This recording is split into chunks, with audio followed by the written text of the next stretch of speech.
On April 6, 2024, I completed the Belgrade Marathon. Here's a medal to prove it. It was a bit chaotic and there were like over 10,000 people running both the marathon and 10K. In this video, I want to break down my pace. I want to compare it to the way I was preparing. So let's break it down. As you can see, 42:73. All this data was recorded with my Apple Watch. It's slightly different from the reality. The official marathon is like 42 and 200, and I ran 42:73. So Apple Watch overestimated my range a little bit. And you can see that the average pace was 609 kilometers, which is a bit faster than what my preparation time was. First of all, let's take a look at the map. The green is where I started, and we ran through a lot.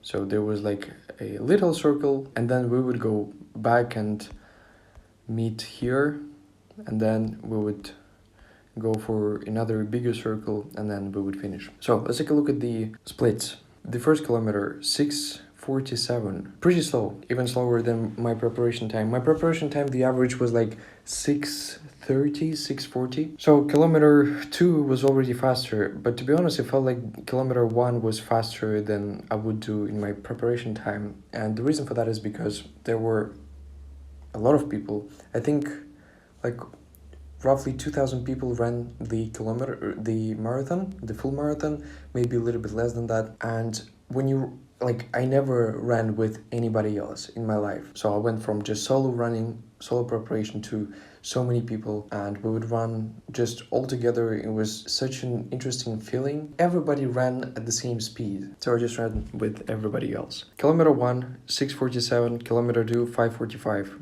This is actually great because I started a little bit slower and then I progressed my time. And you can see that my time overall, it stayed more or less the same, which is a good thing. It's not like I started very fast and then started slowing down. I started relatively okay, maybe a little bit too fast at kilometer 2 and 3. I would prefer to run maybe a little bit slower, but overall it went okay. And then for a lot of time, for many kilometers, it stayed more or less the same.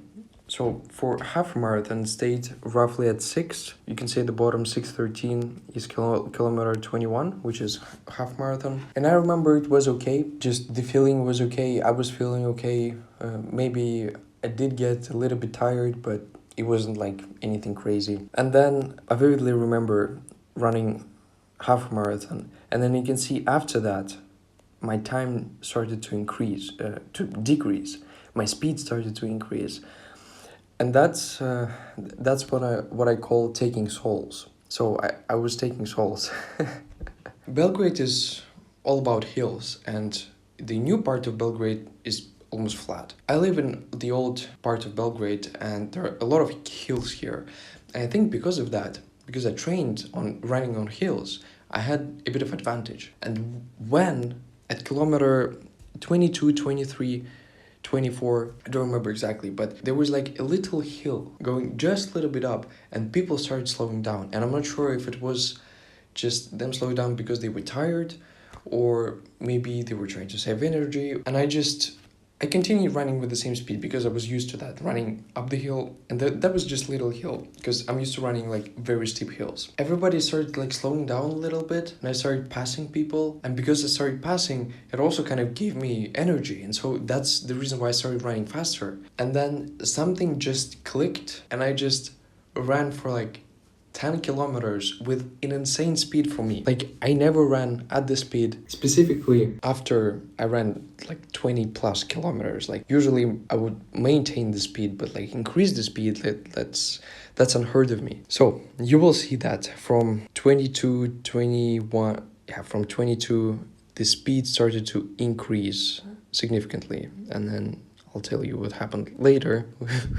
Which was pretty bad. I thought I wouldn't finish the marathon, but we'll walk through that. So for about 10 kilometers, I just ran like a maniac. I was passing everybody, and it was so great. And it also gave me energy, the fact that I was passing everybody. So as I was passing, people would look at me. And I remember from the David Goggins book, he talked about taking souls when everybody is just dying, and then you push yourself so much, or you do something so crazy that people just lose their souls. It's like you're taking their souls, like their jaws just drop, and it was amazing.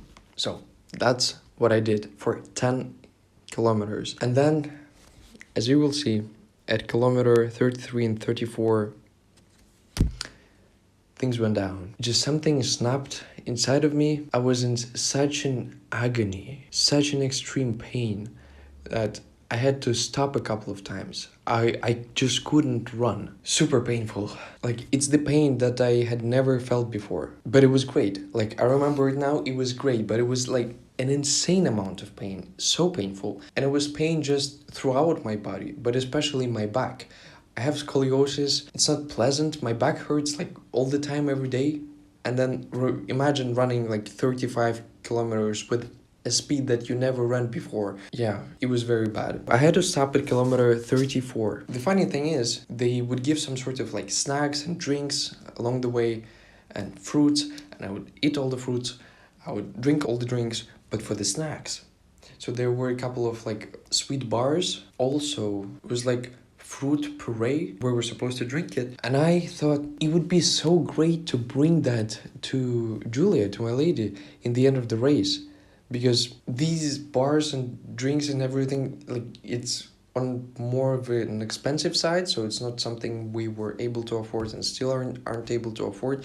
And I thought, that's also like a flavor I have not seen before, so we should, like, I should do that. And I would also carry it with me. That's why it would also give me more weight. At kilometer 34, I had to stop and just inhale everything I had to give me energy. I think my sugar just ran out in my body, and I would say I'm pretty dependent on sugar. When I lose energy, I try to eat something sweet to get it back to normal. So that's what happened there, and that's why the speed decreased. After a little bit of resting, and it's not like I stopped, I kind of slow down to the walking pace. I would still walk with the fast pace, and yeah, it was terrible.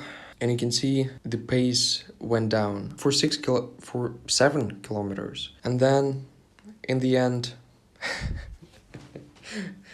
I'm not sure what it is about hills, but after crossing the bridge to the old town again, the hills started to appear. I went crazy again. And you can see I went from 7:42 to 5:40, and then in the end 5:08. Actually, let me see. So 5:08 was the fastest time. The last kilometer was the fastest. Well, it's not the full kilometer, but yeah, it was the fastest one. And I was just taking souls. It was a pretty steep hill, I would say.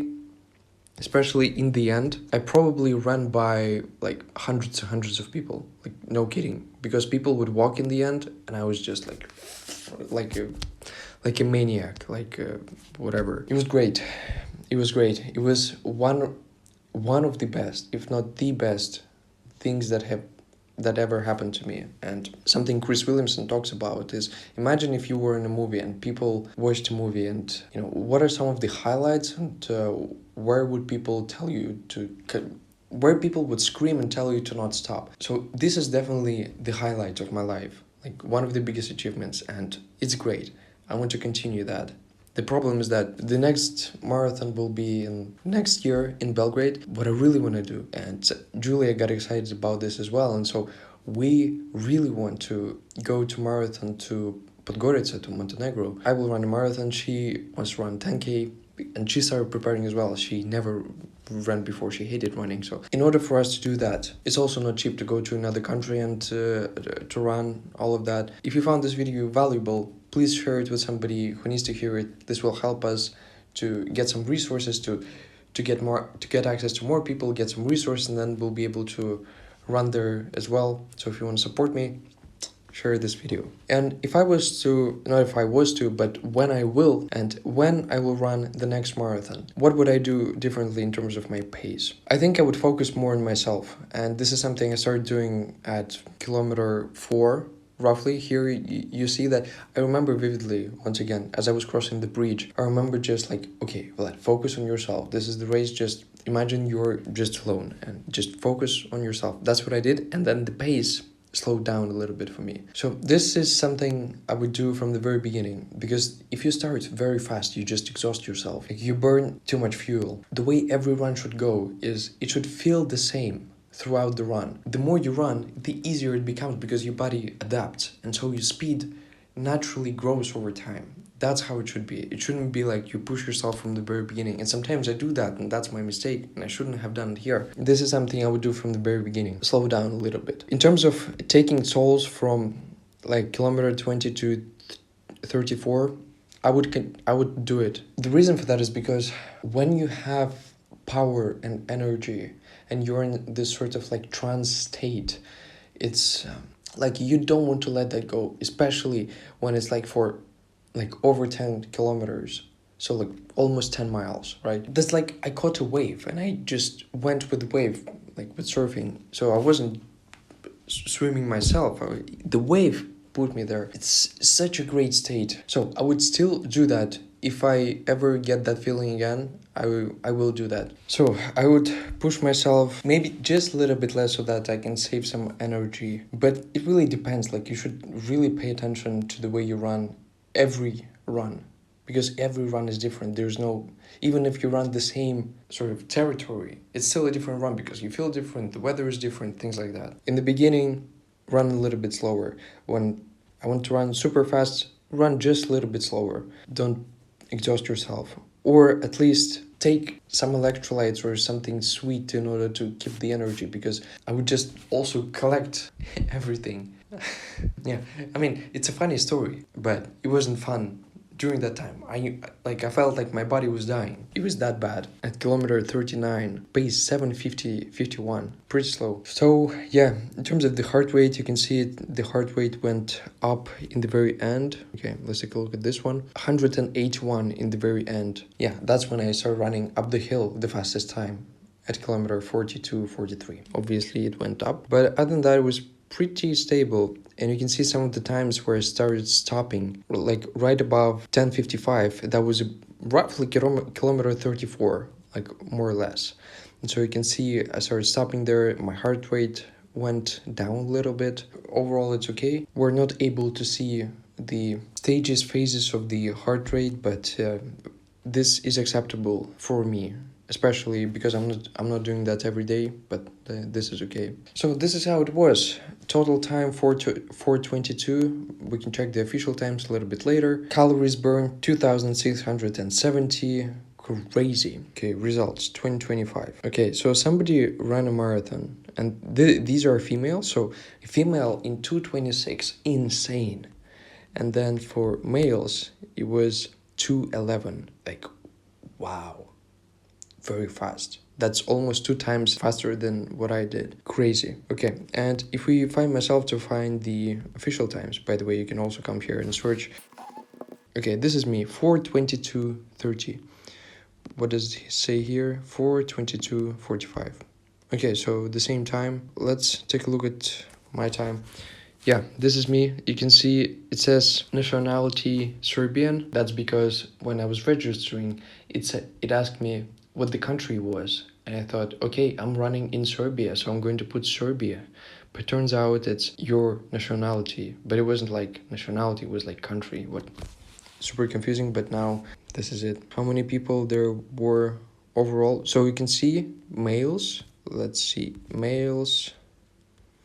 1,579 males, and females 327. So 1,906 people ran the marathon. A couple of people were disqualified as well. These times are something to beat and something to strive for. If you have any questions, suggestions, please leave those in the comments below. Other than that, share this video with somebody, and I'll see you in the next video.